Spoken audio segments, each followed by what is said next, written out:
Now, Danny Minogue has revealed to Piers Morgan how she discovered her sister Kylie had cancer. She said, "I received a call from my parents to tell me. I was in total shock. All I kept thinking was, I need to be with them." She immediately boarded a flight to Australia to comfort her sister and to be with her family. So in our own experience, is it easier to take momentous news on the phone, or would you much rather it be delivered in person? Well, one of the worst things that ever happened to me was that my dad was ill. He was dying of cancer, and we all were expecting the time to come, obviously, as you do. And I remember at 5 o'clock one morning, and the phone rang. And do you know the saddest thing is, you know when you look at a phone, you just know, don't you? You just know. And I went to pick up the phone, and I remember picking, and in slow motion, it coming to my ear, and it being my brother, and him saying, "Dad's gone." And the feeling was so terrible because I didn't get there on time. I didn't say goodbye. I didn't hold his hand. And I loved him so much. And I heard that over a phone.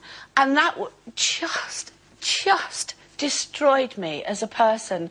And if I could have just, you know, not had that, and if I could have just got there and it hadn't had to be on that phone, that would have, and it has never left me all my life. And I think that's why phones now, do you know what I mean? And it stayed with me. I just hate it. I know they can, you can sort of tell. It's when Louis was very poorly when he was young, because he had an operation when he was 6 weeks old and then another operation when he was 2. So obviously he spent quite a lot of time in hospital over the first 2 years. And if ever I was away from him, which was hardly ever, because we were lucky enough to stay in the Ronald McDonald House, which they had at Alderhay Hospital and now at Arrow Park. And so I was only minutes away from him. But if ever the phone rang before the normal waking up time in the morning, it was that physical feeling sick and just look, and it had this horrible ring to it. And I suppose recently, the bad news that I had over the phone was about Mum after Christmas, who had had a series of laser surgery operations on the cancer that had come back after 20 years. And after Christmas, when we thought it had all gone, Dad had to ring and tell me and my sister that it had come back, and it was in a place where they couldn't really access with surgery, and she was going to have this treatment that probably wouldn't work, and as it happened, she refused the treatment. And just hearing that on the phone, but you know, in a way, I was quite glad to get that on the phone, because I was trying so hard to be strong for Dad, but you know, the fact that I couldn't actually see him, and also because I remembered years ago when I was about 9 and Debbie was 6, Dad having to bring us downstairs and tell us that Mum had taken the baby to full term, but she had a stillborn baby. And I can remember Dad's face, me sitting in my ice rink gear to go, and I can remember his face, and I remember thinking, I'm so glad that Dad had to tell me that over the phone, because I can just, you know, I just didn't want to see his face. As it happens, Mum is doing amazingly well. It's like a miracle, but it was, yeah, it's good news, so fingers crossed. I don't think it's ever ideal to tell somebody something as serious as that over the phone. My grandfather, I mean, going back a few years now, everybody in my family knew he'd been in hospital for 3 weeks, and everyone knew except my mum and I that it was terminal cancer, and no one had the courage to tell either my mum or me. And I found out because I made myself busy at the hospital, and they thought I already knew, and so they blurted it out, so it was quite a shock.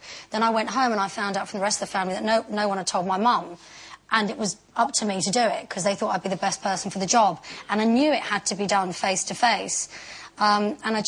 It was really, really difficult, because she's quite an emotional woman, my mum, anyway. And interestingly enough, all the way home I was planning the words, picking the words really, really carefully, which I think, you know, if you're on the phone, you only have the words. And that's a really hard sentence to form.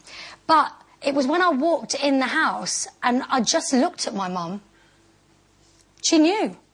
I didn't even have to find the words. So that was the benefit of actually telling somebody face to face. You think it's going to be the hardest thing you'll ever do, but in actual fact it was a lot easier than on the phone, because I didn't have to form the sentences. I just looked at her and in your face, and she just hugged me, and yeah. Well, it's not just terrible news that sometimes you deliver on the phone.